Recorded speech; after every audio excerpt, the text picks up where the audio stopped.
السلام علیکم ورحمۃ اللہ وبرکاتہ۔ الحمد للہ رب العالمین والعاقبۃ للمتقین والصلاۃ والسلام علی سید الانبیاء وخاتم المرسلین، اشہد ان لا الہ الا اللہ وحدہ لا شریک لہ واشہد ان محمدا عبدہ ورسولہ۔ رب اشرح لی صدری ویسر لی امری واحلل عقدۃ من لسانی یفقہوا قولی۔ قال اللہ تبارک و تعالی فی القرآن المجید، اعوذ باللہ السمیع العلیم من الشیطان الرجیم، انما المؤمنون الذین آمنوا باللہ ورسولہ ثم لم یرتابوا وجاہدوا باموالہم وانفسہم فی سبیل اللہ اولئک هم الصادقون۔ محترم ناظرین کرام، سورۃ الحجرات کی تفسیر کے ساتھ آج کے آپ کی خدمت میں حاضر ہیں۔ آج ہم اس سورت کی آیت نمبر 15 سے آغاز کریں گے۔ اللہ رب العالمین نے اس آیت میں ارشاد فرمایا ہے کہ مومن تو وہی ہیں جو اللہ اور اس کے رسول پر ایمان لے آئے، پھر انہوں نے شک نہیں کیا اور انہوں نے اپنے مالوں اور اپنی جانوں کے ساتھ اللہ کے راستے میں جہاد کیا، یہی لوگ سچے ہیں۔ گزشتہ آیت میں جن لوگوں کا تذکرہ ہوا تھا، اب اس کے بالمقابل اللہ رب العالمین نے ان لوگوں کا تذکرہ فرمایا ہے جو حقیقی مومن ہیں۔ یہ وہ لوگ ہیں جو اللہ کو اپنا رب مانتے ہیں، اپنا خالق اور مالک مانتے ہیں، اور رسول اللہ صلی اللہ علیہ وسلم کو اپنا رسول اور اپنا نبی تسلیم کرتے ہیں، اپنا راہبر اور رہنما مانتے ہیں، آپ صلی اللہ علیہ وسلم کے راستے پر چلنے میں فخر محسوس کرتے ہیں، اور ثم لم یرتابوا، پھر انہوں نے شک نہیں کیا اللہ کے رب ہونے میں، اللہ کے خالق و مالک ہونے میں، اللہ کے اس کائنات کا نظام چلانے والا ہونے کے بارے میں،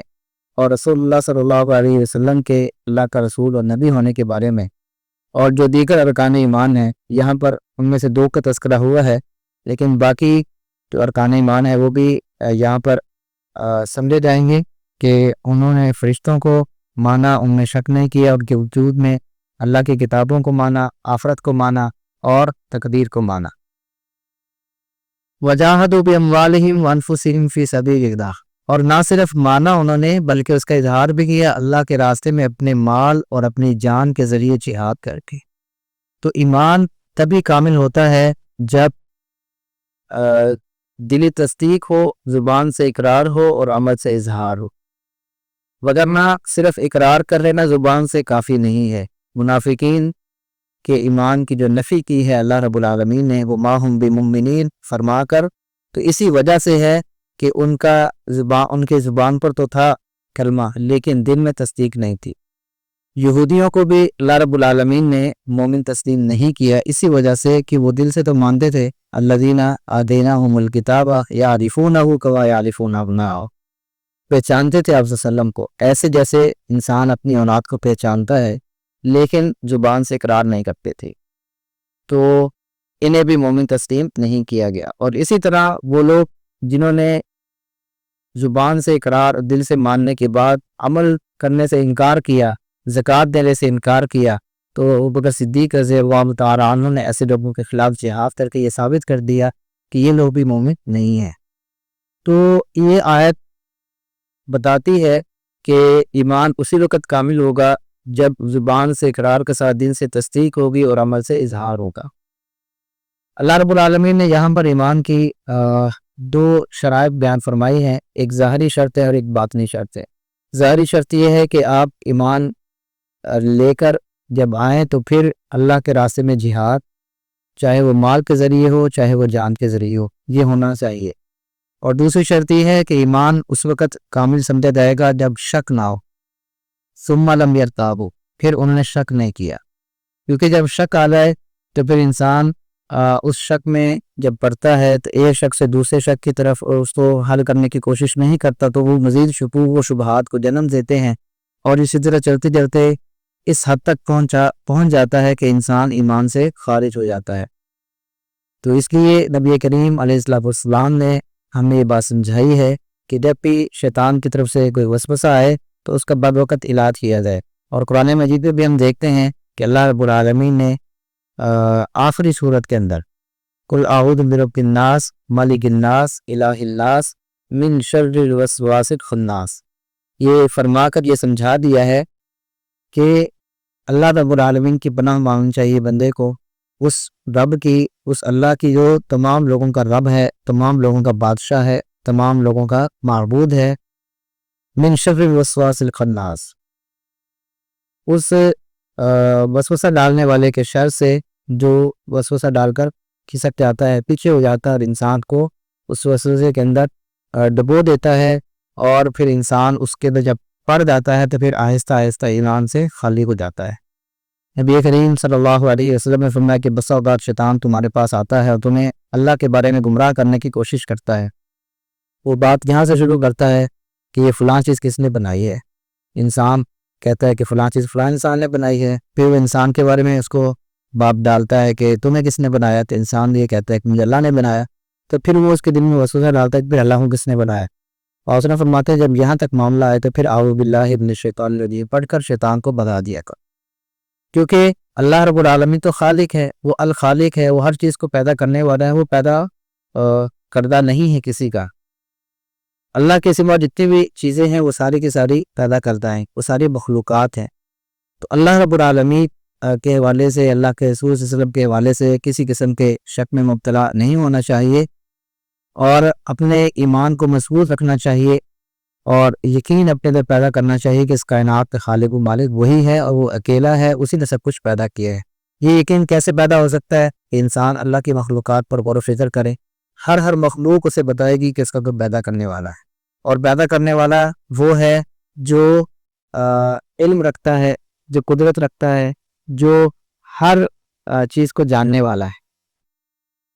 مثال کے طور پر آپ اپنے آپ کو دیکھ لیں، میں اپنے آپ کو دیکھوں، میرا ایک ظاہری وجود ہے، پھر اس کے اندر ایک جسم کے اندر ایک روح ہے، پھر اتنے سسٹمز ہیں ہمارے جسم کے اندر، ہر سسٹم کا اپنا اپنا کام ہے، اور یہ اچھے طریقے سے چل رہے ہیں، تو ان کو کون چلا رہا ہے؟ اللہ رب العالمین چلا رہا ہے۔ اسی طرح انسان دیگر مخلوقات کے ذریعے اللہ تعالیٰ نے فرمایا افلا ينظرون الى الابل کیف خلقت، کیا لوگ اونٹ کو نہیں دیکھتے اس کو کیسے پیدا کیا؟ وَإِلَى السَّمَاءِ كَيْفَ رُفِعَتْ، آسمان کو کیسے بلند کیا، زمین کو کیسے ہموار کیا، اور پہاڑوں کو کیسے زمین میں نصب کر دیا اللہ تعالیٰ نے۔ یہ ساری چیزیں اللہ رب العالمین کی وحدانیت پر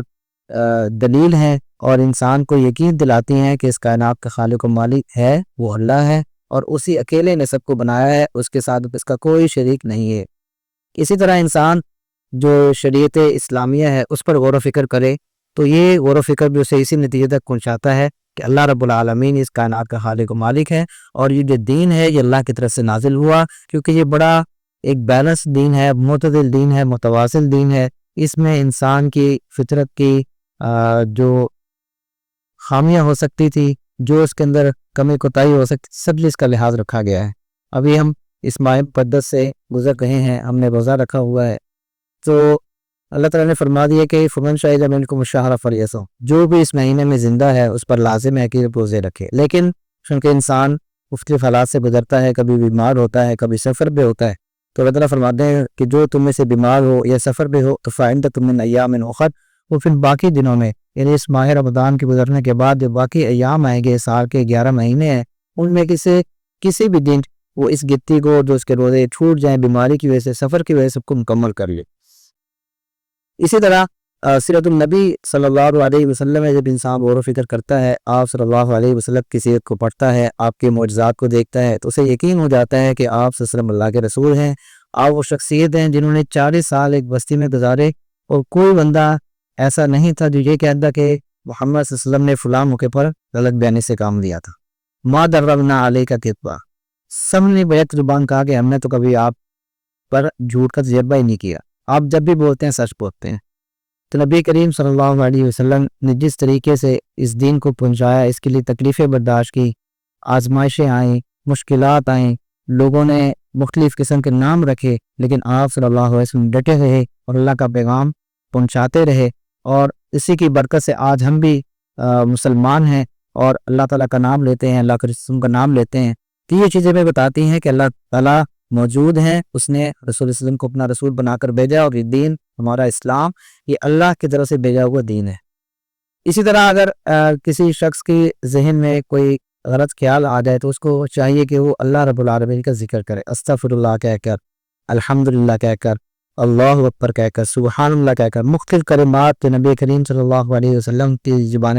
اقدس سے نکلے ہوئے ہیں اذکار کے طور پر، ہمیں ان کو اپنی زبان کا حصہ بنانا چاہیے، اپنی زبان کو ان چیزوں سے تب رکھنا چاہیے تاکہ رسول اللہ صلی اللہ علیہ وسلم کی سنت کے قریب ترین ہوں، اور ہمارا جو یقین ہے، ہمارا جو ایمان ہے، وہ پختہ سے پختہ تر ہوتا جلد ہے۔ اگلی آیت میں اللہ رب العالمین ارشاد فرماتے ہیں قُلْ أَتُعَلِّمُونَ اللَّهَ بِدِینِکُم، وہ لوگ جن کا تذکرہ گزشتہ آیت میں ہوا تھا، جو یہ کہہ رہے تھے کہ ہم مسلمان، ہم مومن بن گئے ہیں، تو انہیں اللہ فرماتے ہیں کیا تم اللہ تعالیٰ کو اپنے دین کے بارے میں بتانا چاہتے ہو؟ واللہ یعلم ما فی السماوات و ما فی الارض، حالانکہ اللہ تو وہ ذات ہے جو زمین و آسمان میں جو چیز موجود ہے سب کو جاننے والی۔ واللہ بکل شیء علیم، اللہ تعالیٰ ہر چیز کو خوب جانتا ہے۔ اس آیت میں آپ غور کیجئے، چھوٹی سی آیت ہے لیکن 3 مرتبہ اللہ تعالیٰ نے اپنا نام لیا ہے، قُلْ أَتُعَلِّمُونَ اللَّهَ بِدِینِکُم وَاللَّهُ يَعْلَمُ مَا فِي السَّمَاوَاتِ وَمَا فِي الْأَرْضِ وَاللَّهُ بِكُلِّ شَيْءٍ عَلِيمٌ۔ تو اللہ کو بتانا چاہتے ہو، اللہ کو سکھانا چاہتے ہو، وہ اللہ جس نے تمہیں پیدا کیا ہے، جو سب سے بڑا ہے، جو ہر قسم کے عیب اور نقص سے پاک ہے، جو ہر چیز کو جانتا ہے، جو ہر چیز پر قدرت رکھتا ہے، اس کو بتانا چاہتے ہو۔ تو یہ انداز یعنی ان لوگوں کا جو اختیار کیا، انہوں نے اللہ رب العالمین کو بالکل بھی پسند نہیں آیا۔ اور آگے اللہ فرماتے ہیں یمنون علیک ان اسلموا، یہ لوگ آپ صلی اللہ علیہ وسلم پر احسان جتلاتے ہیں کہ مسلمان ہو گئے۔ کیوں احسان جتلاتے تھے؟ مفادات کے لیے، کہ ہم بھی کچھ ہیں، ہم نے بھی آپ کا ساتھ دیا ہے، ہم آپ کے پیچھے کھڑے ہیں۔ تو جس طرح ہمارے ہاں بھی لوگ احسان جتلاتے ہیں مختلف سیاسی پارٹیوں کے لیڈروں کے پاس جا کر، ہم نے تو آپ کا یہ کام کیا، یہ کام کیا، مفادات چاہتے ہیں۔ تو اسی طرح ان لوگوں نے بھی مفادات نکالنے کے لیے نبی کریم صلی اللہ علیہ وسلم کے سامنے اس بات کا اظہار کیا کہ جی ہم مسلمان ہو گئے۔ اور آپ اللہ تعالیٰ فرماتے ہیں قُلْ لَا تَمُنُّوا عَلَيَّ إِسْلَامَكُمْ، اے محمد صلی اللہ علیہ وسلم آپ جواب دیجئے ان کو، انہیں کہہ دیجئے کہ اپنے اسلام کا میرے اوپر احسان نہ جتلاؤ، تم نے اسلام لا کر میرے اوپر کوئی احسان نہیں کیا ہے۔ یہ آیت میرے اور آپ کے لیے بھی ہے کہ میں اور آپ اگر مسلمان ہیں تو ہم نے اللہ پر یا اللہ کے رسول صلی اللہ علیہ وسلم پر کوئی احسان نہیں کیا ہے۔ اگر میں اور آپ کا اس وقت روزے کی حالت میں ہے، ہم قرآن پڑھ رہے ہیں، ہم ذکر اذکار کر رہے ہیں، عبادت کا خیرات کر رہے ہیں، ہم لوگوں کی مدد کر رہے ہیں دین کے نام پر، تو ہم اللہ پر یا اللہ کے رسول صلی اللہ علیہ وسلم پر کوئی احسان نہیں جتلا رہے۔ بل اللہ یمن علیکم ان ہداکم للایمان ان کنتم صادقین، بلکہ اللہ تم پر احسان رکھتا ہے کہ اس نے تمہیں ایمان کے لیے ہدایت دی ہے اگر تم سچے ہو۔ یعنی اگر ہم مسلمان ہیں تو یہ اللہ کا ہم پر احسان ہے، ہمارا اللہ پر کوئی احسان نہیں، کیونکہ ہم جو بھی نیک کام کر رہے ہیں، جو بھی بھلائی کا کام کر رہے ہیں، جو بھی لوگوں کی مدد کر رہے ہیں یا عبادات کر رہے ہیں یا معاملات کے اندر اچھے بن رہے ہیں، ملاوٹ نہیں کر رہے، دھوکہ نہیں دے رہے، سود نہیں کھا رہے، جوا نہیں کھیل رہے، رشوت نہیں لے رہے، تو یہ حقیقت میں ہم اپنے لیے کر رہے ہیں، اس کا جو فائدہ ہے وہ ہمیں ہے، اللہ تعالیٰ کو اس کا کوئی فائدہ نہیں ہے۔ نبی کریم صلی اللہ علیہ وسلم ارشاد فرماتے ہیں اگر دنیا کے سارے انسان سب سے متقی آدمی کی طرح بن جائے تو اللہ تعالیٰ کی بادشاہت میں کوئی اضافہ نہیں ہوگا، اور اگر دنیا کے سارے انسان مل کر سب سے بدترین جو اللہ کا نافرمان بندہ ہے اس کی طرح بن جائے تو یہ لوگ مل کر بھی اللہ کی بادشاہت میں ذرا برابر کمی نہیں کر سکتے ہیں۔ اللہ تعالیٰ وَهُوَ الْغَنِيُّ الْحَمِيدُ، وہ غنی ہے، وہ بے پرواہ ہے، وہ خود ہی قابل تعریف اپنی ذات میں، اِنَّكَ حَمِيدٌ مَجِيدٌ، وہ بڑی شان اور عظمت والا ہے۔ تو بل اللہ یمن علیکم من ہداکم للایمان، یہ اللہ کا تم پر احسان ہے، یہ اللہ کا میرے اوپر احسان ہے، یہ اللہ کا آپ کے اوپر احسان ہے کہ آپ مسلمان ہیں، آپ کلمہ پڑھنے والے ہیں، آپ دین اسلام پر عمل کرنے والے ہیں۔ اگر واقعتاً ان کنتم صادقین، اگر واقعتاً اپنے اس سوچ میں، اپنے اس دعوے میں سچے ہیں تو حقیقت میں اللہ کا احسان ہے۔ اللہ تعالیٰ شاہ فرماتے ہیں من عمل صالحا فلنفسہ، جو بندہ کوئی بھی نیک کام کرے گا تو اس کی ذات کے لیے ہے، اس کے برعکس اگر برائی کرے گا بندہ تو اس کا جو سزا ہے وہ کسی کو بھگتنی پڑے گی۔ وما ربک بظلام للعبید، اللہ تعالیٰ اپنے بندوں پر ذرہ برابر بھی ظلم کرنے والا نہیں ہے۔ تو یہ یہاں پر ایک بات بہت بھی قابل غور ہے کہ اللہ تعالیٰ نے نبی کریم صلی اللہ علیہ وسلم سے فرمایا کہ آپ انہیں کہہ دیں کہ اللہ کا تم پر احسان ہے کہ اللہ نے تمہیں اسلام کی ہدایت دی۔ تو اسلام پر چلا دینا یہ اللہ تعالیٰ کا ہدام ہے، رسول اللہ صلی اللہ علیہ وسلم کا کام نہیں ہے۔